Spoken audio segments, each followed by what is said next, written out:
Hi everyone, it's Jessica. How are you? Welcome back to my channel. Today we're working on block 41 of the 2024 Scrappy Sampler. Now, we've made a lot of blocks, 40 blocks already, and we only have 10 left, so we're really getting to the finish line. This is where it starts to get exciting because we're getting very close, and once we have our blocks, we can start making our quilt top.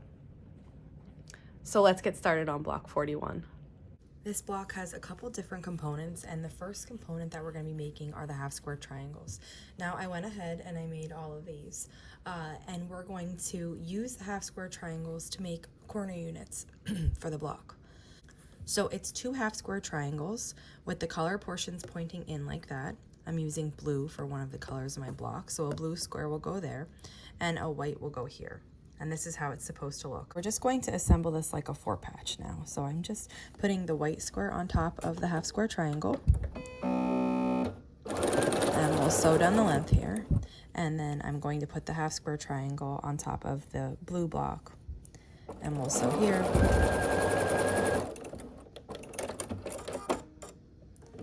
And then we're just going to sew the final long seam. So it looks like this when you open it up, and I'll put one on top of the other. I'm nesting those seams here. And then we'll sew along this edge.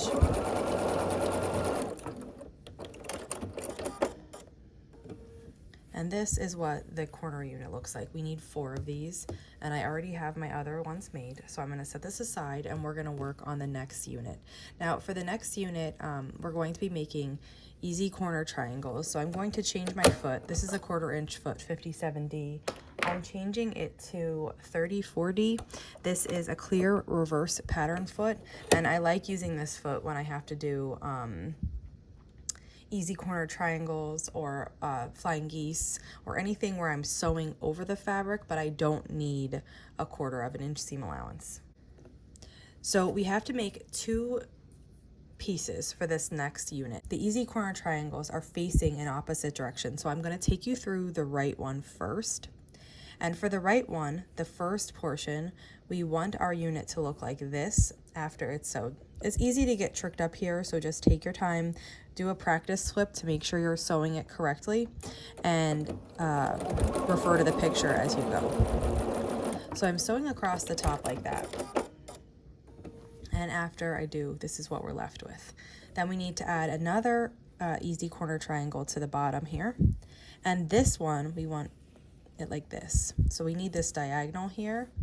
So I'm going to line that up again, and we'll sew then from point to point.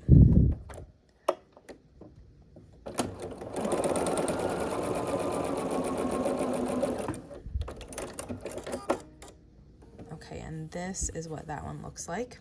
This is our right unit, and we'll trim these away in a minute. Let's make the left unit first. So the left unit is going to be the opposite. We're going to flip this one like this. So I do practice flip as I look at the pattern to make sure that I'm getting this right. Once I do one of them, I'm confident enough to just chain piece the rest without practice flipping. But for the first one, I almost always practice flip it because I don't want to sew it wrong and have to rip it out. So this one, it has the white coming to the inside. Then we need to sew the bottom on, and the bottom I'm just going to line it up, and we need it to do this. So we have that same diagonal. This is going to make a V when these are put together like that. So let me line this bottom back up correctly. Okay, and we'll sew here. Okay, so again, double check that you have your V. See how it makes a V when we put it together. And then we're just going to use scissors to trim this excess off, leaving about 1/4 inch behind. And then we're going to sew these 2 units together to make a V unit. So now I'm going to switch back to my 1/4 inch foot, because for the rest of the block, I need 1/4 inch. I don't have to do any more easy corner triangles or any piecing with 34D. So I'm switching back to 57D. Okay, and then we're going to sew this together. Now I do like to nest these seams. You don't have to if you don't want, or you can press them open, whatever works for you. So I usually put one on top, and then the top seam here I have this way, and the back seam I have the other way. And then I'll do the same thing for the bottom seam, but I usually like to just start sewing to have this hold my spot for a minute, and then I will work this. So I'm going to flip the bottom seam up, and the top seam is going to go down again like this. And I'll show you how that looks in the back in a second. And I find that that helps you get this really nice crisp V. See how my points are coming together perfectly? Nesting helps that. So this is what my back looks like. These two are going up and these two are going down. And on the front, it just looks really great. We need 4 of these. So we made 4 right, 4 left, and then we sew them together and we have 4 of these V units. And now we can start assembling our block. So this block has a lot of pieces. There's a lot of seams coming together. If you would like to sew pressure seams open, you absolutely can do that. So the first thing we're going to do is sew these 2 units together. My colored square here is pointing to the inside. So I'm just lining these up here. Okay, and we're gonna sew down the side. Then I'll take another V unit, and my center is this blue. So I will sew that. Then for the bottom corner of the block, we need another corner unit, this time with the blue, again, facing in, so it's in a different position.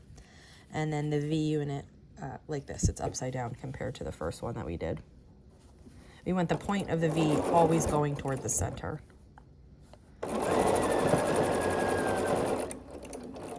Okay, almost finished. So we'll open this up then. And we're going to add another corner unit like this. Okay, we'll add our final V right here. I'm really getting excited because we're on the final countdown. I feel like we've been making these blocks forever. It's around now that I start to get a little bit tired of them. Actually, it was probably a week ago. And I will get excited once we get towards the very end. We only have a few weeks left. This is block 41 and we only go to 50. So we are getting super duper close. Our hard work is gonna be paying off soon. Our hard work's gonna be paying off soon, and we're gonna be able to assemble our quilt top very soon.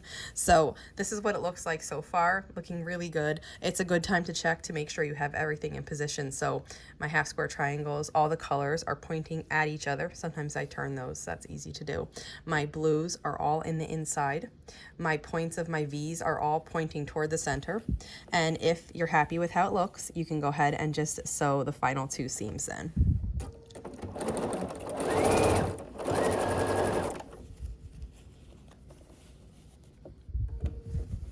And here we go. This block is finished. And here's our block then. I love this one.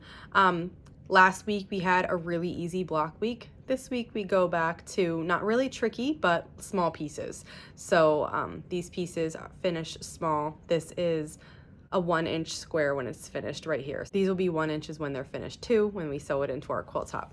All in all, fun to make. Not extremely difficult, just working with some tiny pieces. If you have any questions on how to make this, just let me know. And if not, I'll see you back here soon. Thanks for following along.